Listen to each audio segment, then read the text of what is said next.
Genio y Figura le lleva a usted el ser y quehacer de nuestros invitados. Arte, ciencia, deporte, activismo ecológico. Genio y Figura, más que una entrevista, porque todos tenemos una historia que contar. Genio y Figura.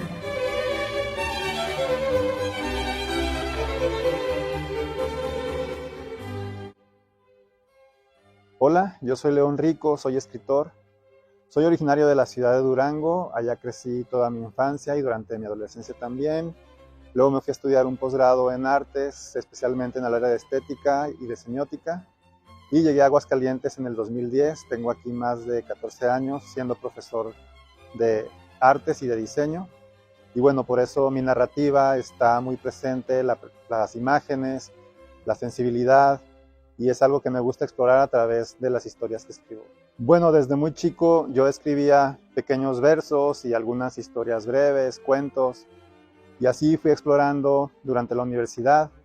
Luego nunca encontré como un lugar en específico para desarrollarme como escritor, busqué algunos talleres, pero yo sentí que no me daban las herramientas necesarias y decidí enfocarme a mi carrera académica, por eso me fui a estudiar un posgrado en diseño y en artes, y ahí estuve trabajando, he construido una carrera académica a partir de entonces, pero fue en la pandemia, creo que la pandemia nos hizo darnos cuenta de muchas cosas a muchas personas, y ahí en la pandemia fue donde yo extrañé esta parte mía de escritor, empecé a rascar pues escritos que tenía guardados y recuperarlos y empezar a trabajarlos otra vez, y fue cuando decidí encontrar la manera y ya ahora sí con las herramientas disponibles, porque puedes encontrar un montón de tutoriales en YouTube en donde te dicen cómo iniciar, cómo trabajar tu estilo, cómo desarrollar personajes, y ahí decidí que iba a dedicarle pues parte de mi tiempo libre a la escritura.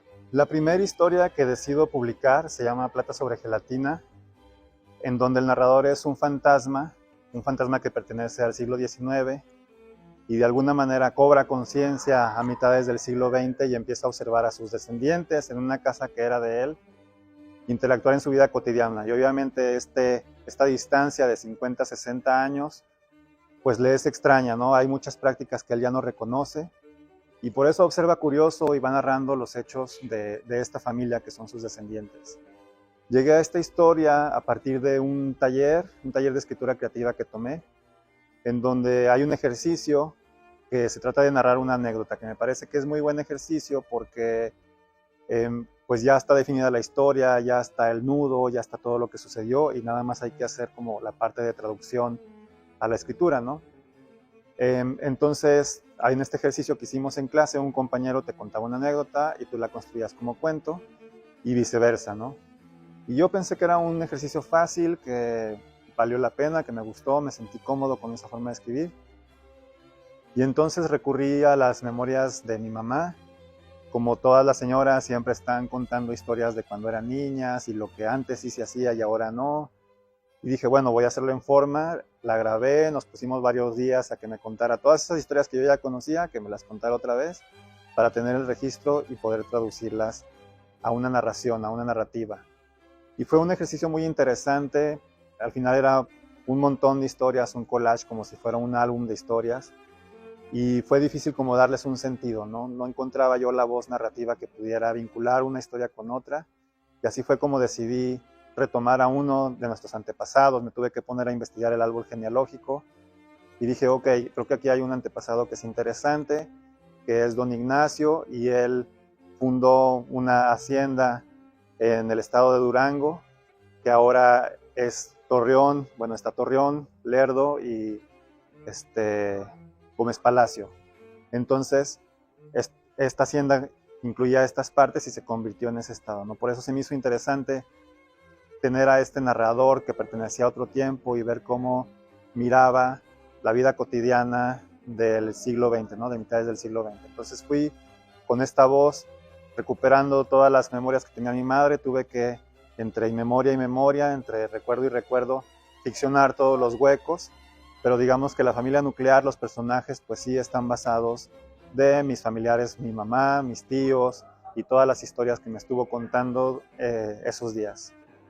Afortunadamente, todos los comentarios que he recibido son positivos. La novela ha gustado mucho. Es una novela bonita, entrañable, no tiene una trama complicada. Hay una narración de la vida cotidiana y los personajes van creciendo y el fantasma de Don Ignacio es quien va viendo y va narrando todo lo que sucede alrededor de esta familia, que sobre todo también retrata de manera histórica prácticas y formas y empresas que ahora ya no existen, ¿no? Entonces, ha tenido muy buenos comentarios a partir. He conocido, por ejemplo, pues familiares, amigos de mis padres que les gusta mucho la novela, pero también en un círculo, digamos, un poco más externo, los que han podido leerla, los que se han acercado, pues también han dado buenos comentarios. En las presentaciones, la gente que he invitado a reseñarla ha dado muy buenos comentarios, gusta mucho, dicen que es una novela muy cálida, que es fácil de leer, se lee rápido, los capítulos son cortos, entonces eso ayuda a que se mueva rápido la narración hacia adelante. Entonces estoy muy contento por el recibimiento que ha tenido. Bueno, yo creo que como yo, si me tardé, pues no sé, 40 años en poder decidirme a escribir en forma y sacar un producto, pues creo que el tiempo llega para todos, ¿no? Pero sí hay que trabajar, hay que pues invertirle tiempo diario a la escritura y a veces, pues ese último paso de publicar o de terminar, ¿no? De cerrar la novela, es solo inseguridad, entonces creo que pues no hay otra manera de saber cómo podría ser recibido tu trabajo más que compartiéndola con alguien, ¿no? Yo obviamente antes de publicarla la compartí con amigas y con amigos para que me dieran su retroalimentación de cómo la veían, si había algún aspecto a mejorar y ahí te puedes dar una buena idea de cómo podría ser recibida. Ahora, creo que hay que tener claro por qué se escribe y creo que tener en cuenta que se escribe para publicar pues no es siempre como lo más sano, ¿no? Sino el éxito creo que es terminar la novela, concluirla, ¿no? Y luego ya que la tienes enfrente, pues la revisas con otros ojos y ves si esto puede ser algo que se pueda publicar, ¿no? Pero creo que parte del último paso es enfrentarte a tu propio proceso y decir, ok, creo que quiero terminar esta historia, quiero desde mi propia perspectiva darme cuenta si vale la pena, si este proceso que viví valió la pena y entonces después ya revisar el producto con otros ojos, ¿no? Pero lo primero pues es abordar el proceso de escritura como un proceso propio de transformación y ya que tenemos el resultado, pues evaluar las opciones, ¿no? Bueno, creo que como escritor, al menos al principio yo no leía como con el afán de ver y cómo está construida la historia, sino con disfrutar, ¿no? Entonces uno de los escritores que me gustaba mucho, que leí en la universidad fue Cortázar. Me lo presentó justo una amiga cuando leyó algunos de mis cuentos. Me presentó los cuentos de Cronopios y de Famas y me acuerdo que no entendía nada, ¿no? Yo lo leía y decía, pero ¿por qué esto es un cuento? Y entonces me hizo como regresar una y otra vez. Después ya entré a Rayuela y me encantó. Y otro escritor que me gustó mucho fue García Márquez. El primero que leí fue La hojarasca y también por un taller al que me metí me recomendaron los cuentos peregrinos, ¿no? Que eran 12 cuentos, se llaman así porque García Márquez los tenía guardados y cambiaban de cajón y se mudaba él y iba con sus cuentos, entonces por eso son cuentos peregrinos, ¿no? O sea, no se animaba él a publicarlos. Y yo quería saber cómo, yo pensaba que a mí me gustaba escribir cuento, que yo era cuentista, por eso estaba tratando de entender como los cuentos y la estructura del cuento. Pero en un taller, con la ayuda de mi maestra, me dijo, no, tu forma de escribir es más de novela que de cuento. O sea, no tiene nada que ver la extensión, sino como la estructura y cómo tratas a los personajes. Y entonces ahí me animé a escribir la novela, ¿no? Pero creo que dentro de, ya cuando decidí que iba a emprender este proyecto, pues busqué releer aquellos autores que según yo podrían ayudarme a construir la narrativa. Por ejemplo, Juan Rulfo, que pues también habla de fantasmas y hay este ambiente como fantasmagórico. Y descubrí a un autor que me gustó mucho, regresa a su pueblo después de mucho tiempo, se llama Andrés Roncino y la novela de la que hablo se llama Lumbre.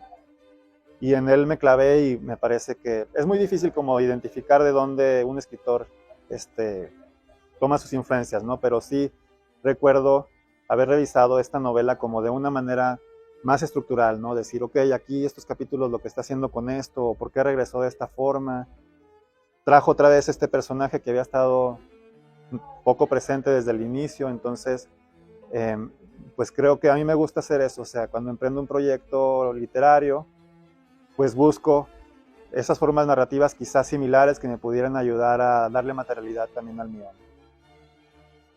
Quiero invitarlos a todos a seguirme. Bueno, tengo un podcast, se llama El Arte de Contar Historias, en donde entrevisto a escritores también independientes y han participado colegas escritores de diferentes partes del mundo, de Argentina, de Perú, de Colombia, obviamente de México, pero también de España.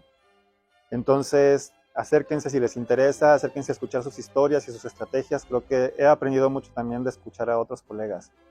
Los invito a seguirme en redes, en Instagram como @leonrico_escritor y también en mi página leonrico.com, ahí hay cuentos y ahí voy actualizando como todas las cosas que voy haciendo. Y para despedirme, pues nada más quiero agradecer al programa Genio y Figura y sobre todo a Josefina Jiménez, que concertó esta entrevista y que la ha llevado a cabo, y yo encantado de colaborar cuando ustedes quieran.